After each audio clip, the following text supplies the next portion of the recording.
যদি জানতে চাই যে নিজের দেশে কনসার্ট করতে, ইভেন্ট করতে বেশি ভালো লাগে নাকি দেশের বাহিরে? আমার সব জায়গায় কনসার্ট করতে ভালো লাগে, অডিয়েন্স থাকলে। হ্যাঁ, আমার যদি এখন যদি এরকম হয় যে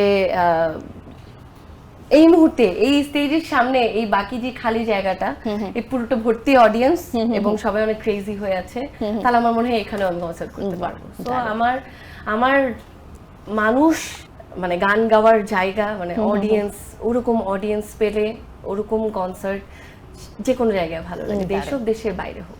তবে দেশে যখন দেশের গ্রামে গঞ্জে আনাচে কানাচে যাই, সেইখানকার মানুষের মধ্যে একটা অন্যরকম আগ্রহ থাকে। সেই আগ্রহটা দেখলে খুব মনের মধ্যে অন্যরকম একটা শান্তি লাগে এবং অনেক অনুপ্রেরণা যোগায় ওই বিষয়টা। আবার দেশের বাইরে যখন আমরা অনুষ্ঠানে যাই সেটাও কিন্তু আলাদা, কারণ সেখানে যখন আমরা যাচ্ছি সেই মানুষগুলো প্রবাসে, আমি যেটা বলি যে সে অন্য একটা দেশের মাটিতে বাংলাদেশের নামটাকে বহন করছে, সো ওখানে তার মনের অনুভূতিটাও অন্যরকম বাংলার প্রতি, বাংলাদেশের প্রতি। সো কারণ তখন নিশ্চয়ই তার মনে এটা কাজ করে যে আমার দেশ থেকে শিল্পী এসেছে, তখন ওই সময় আবার গান গাইতে অন্যরকম লাগে। যেমন আমি যদি এক্সপেরিয়েন্স শেয়ার করি, আমার লাস্ট দুটো দেশের বাইরে ট্যুর গেল মে মাসে, একটা ছিল সৌদি আরবে জেদ্দায়, আর একটা ছিল ইউকেতে, দুটো শো ছিল, লন্ডনে একটা আর বার্মিংহামে একটা। আচ্ছা।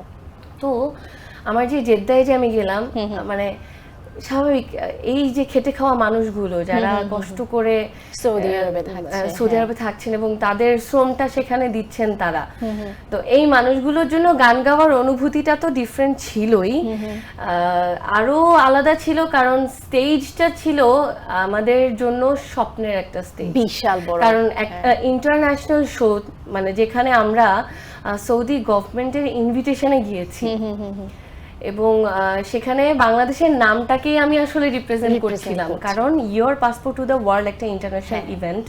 তো সেখানে নিজের দেশটাকে রিপ্রেজেন্ট করতে পারাটা এবং এত বড় একটা স্টেজে গান গাওয়া, যেটা জেমস ছিলেন এবং বাংলাদেশের তো একটা সেগমেন্ট ছিল, অন্যান্য দেশের পারফর্মাররা ছিলেন এবং অন্যান্য দেশের সব সুপরিচিত শিল্পীরা সেখানে পারফর্ম করেছেন। সো এটা আসলে একজন শিল্পী হিসেবে এক্সপেরিয়েন্স তো অসাধারণ, অ্যাচিভমেন্ট আমি বলবো, কারণ এত বড় একটা অসাধারণ স্টেজে আমরা গান গাইতে চাই, একদম everything perfect, sound, stage, light, audience, মানে এটা ছিল ড্রিম মোমেন্ট। এই ধরনের মোমেন্ট ঐশী জীবন আরো ফিরে আসুক, আমরা আসলে চাই সেটা আসলে